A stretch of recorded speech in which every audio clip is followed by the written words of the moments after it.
Kunjungan kerja Komisi 2 DPRD Kabupaten Belitung Timur ke Terminal Khusus atau Tersus PT Sumber Alam Antarnusa menuai sorotan dari aktivis pemerhati kebijakan daerah.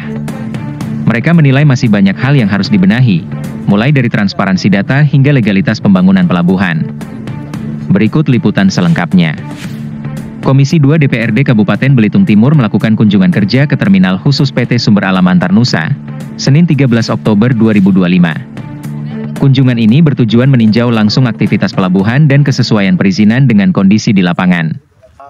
Aktivis Muhammad Nur Masese yang turut hadir dalam rombongan menyampaikan kritik terhadap kesiapan data dari sejumlah OPD dan menyoroti indikasi kurangnya keterbukaan informasi terkait izin usaha pertambangan. Nama kunjungan hari ini sebenarnya ketidaksiapan dari OPD-OPD itu sendiri. Seharusnya mereka harus mempunyai data turun ke lapangan sehingga bisa sinkronisasi di administrasi dan data lapangan itu seperti apa gitu kan. Itu yang pertama. Terus yang kedua, saya melihat bahwa ada indikasi di sini patut diduga bahwa ini tidak ada transparansi dalam hal berapa luasan lahan IUP pertambangan ini. Gitu kan? Nah, itu bisa dilihat dengan alasan pertama bahwa ada beberapa tersus sudah menjadi termum gitu loh kan. Terus sejauh mana proses itu bisa terjadi gitu loh kan. Dan kemudian termum itu sendiri siapa yang paling diuntungkan gitu loh kan.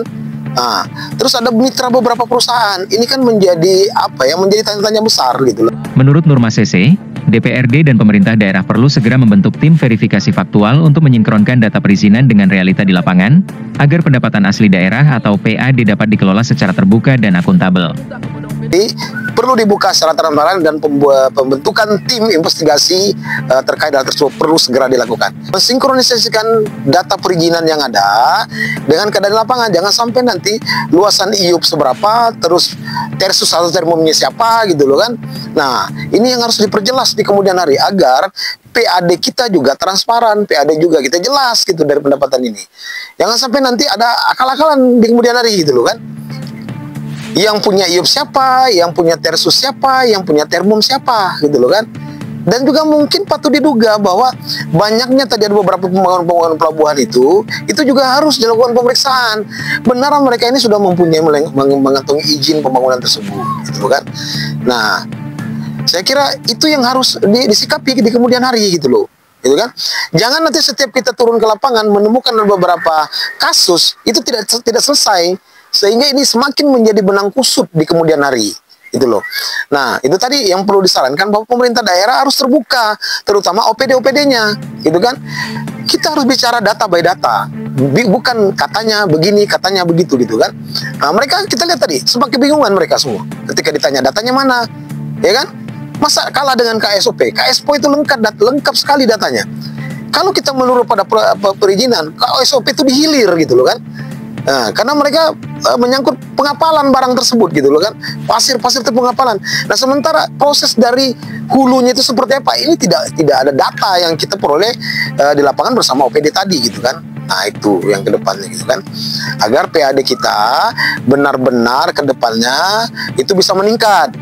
Selain itu, Muhammad Nur juga menyoroti persoalan yang melibatkan PT Sumber Alam Antarnusa di Jawa Timur terkait pengiriman pasir kuarsa. Ia meminta pemerintah daerah menelusuri lebih jauh agar kasus tersebut tidak terulang. Terkait dengan persoalan PT Sumber Alam Antarnusa yang katanya pada situ terjadi persoalan di Jawa Timur, pemerintah daerah Belitung Timur juga wajib menelusuri, ya kan? Ada apa persoalan tersebut? Karena ini adalah hasil dari Belitung Timur yang dibawa ke sana, gitu loh kan? Perlu ditelusuri itu, ya kan? Ada apa sebenarnya? Nah, sehingga ini menjadi bahan pelajaran kita ke depannya, gitu loh.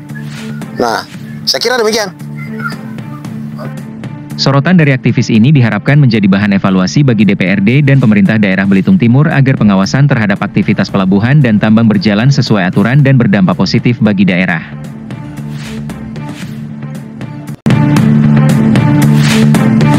Dari Belitung Timur, reporter News TV Online Sahrus Salis dan Nining Yuli mengabarkan.